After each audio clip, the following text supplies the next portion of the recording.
Hi everyone, welcome back to Wise Words Wednesday. I'm Jamie. Thank you for joining me again.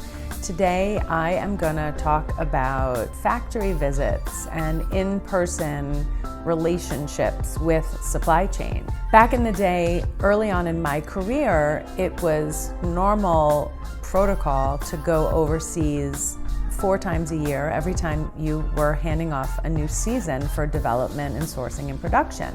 And it gave us the opportunity to work very much hand in hand, in person, in a microscopic way with the vendors to be able to detail, discuss, negotiate, and problem solve in person so that we didn't have to deal with the ramifications of misinformation or misinterpreted directions.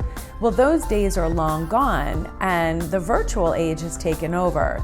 That has given the opportunity for us to work much more closely with our suppliers in a digital capacity, be it WhatsApp, photographs, videotaping of the sewing line, of the cut work, of the trimmings, the edges, the finishes, the washes, the color standards. But the in-person experience really does remedy a lot of the questions, challenges, and fallout that many face when they're trying to rush through the process or to avoid expenses. We've created a great foundation here of very high-level communication and very detailed communication. But from time to time, we do require in-person visits so that we can ensure that things are being handed off in a clear, concise, and technically sound way.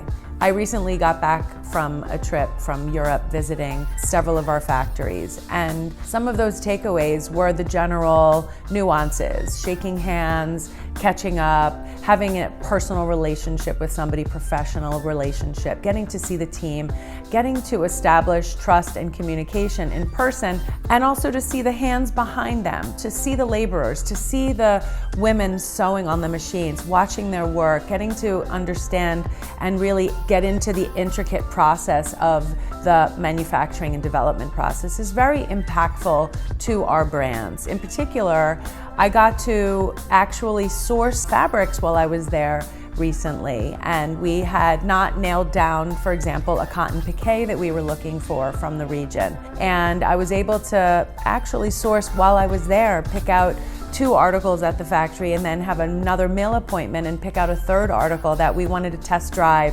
price out, check the performance, and really see how it performed in garment form and how it draped on a human. So these are great solutions that don't happen when you're going through a video screen or looking at a mobile phone or just touching a fabric swatch. Even though we're great at identifying and allocating, it actually takes the guesswork out of a lot of the details. And to help take the proto stage and help to produce more productive samples, less errors and omissions, and much more clarity on behalf of the vendor and supply chain.